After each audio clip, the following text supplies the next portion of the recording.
नमस्कार श्रोता बंधु, आम शरीर टिप्स रे आपण मानक स्वागत। आज मु नुआ विषय रे किछि कहबा पई चाहूछि जोटा कि आम शरीर पई उपयोगी।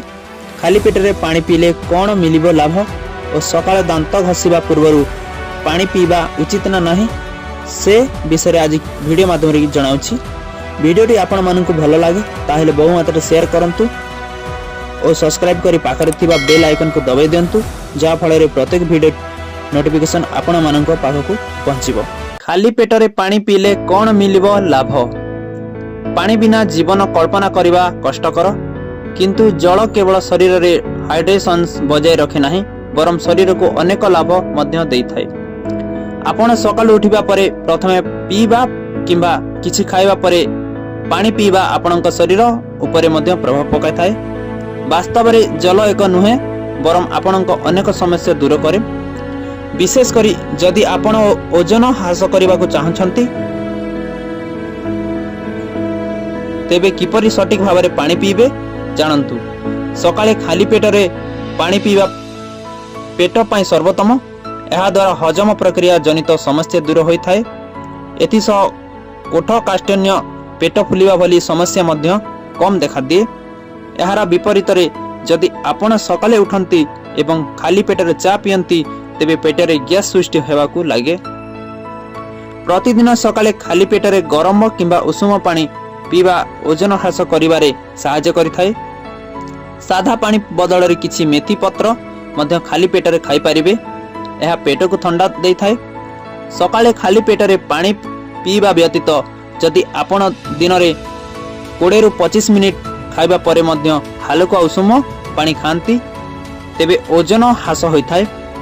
खाली पेट रे पानिया जलर भल प्रभाव मेटाबॉलिज्म उपरे मध्य देखा जाए। यह मेटाबॉलिज्म सुस्थ रखे एवं ओजन ह्रास करिबारे मध्य सहायता हुए। चर्म पई भल जेतेबेले शरीर भितर सुस्थ रुहे तार फल बाहर चर्म देखा जाए। खाली पेट रे पानी पीबा शरीर को डिटॉक्साइज करिथाए एवं शरीर रु टॉक्सिन्स बाहर करिथाए। सकाळे दांत घसीबा पूर्वरु पानी पीबा उचित ना नहीं। ग्रीष्म समय रे निजको हाइड्रेट रखिबा पई प्रतिदिन 2 रु 4 लिटर पानी पीबा अत्यंत जरूरी।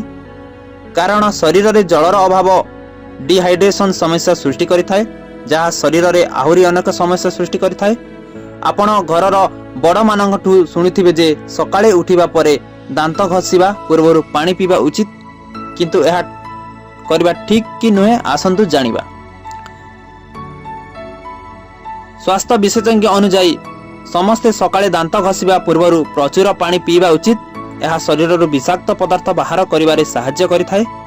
यह व्यतीत अम्लता, अदृश्यता एवं कोष्ठकाठिन्य समस्या मध्य दूर होइथाए। सकाळे दांत घसीबा पूर्वरु पानी पीबा द्वारा आपण केउ प्रकार लाभ पाई परिबे आसंतु जानिबा। सुस्थ हजम।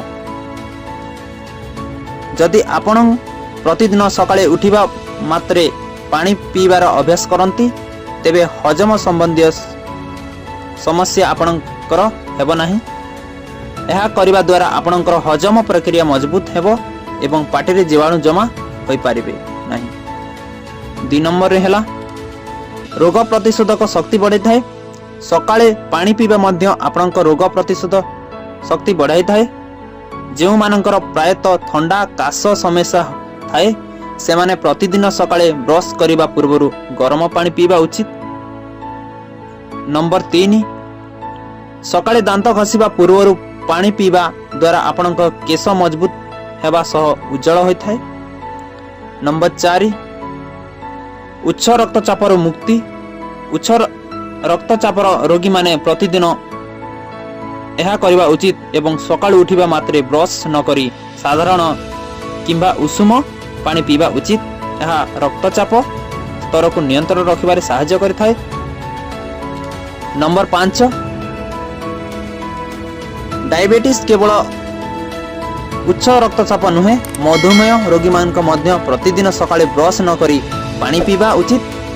यह रक्त रे शर्करा स्तर को नियंत्रण रखिबारे सहायता करिथाए।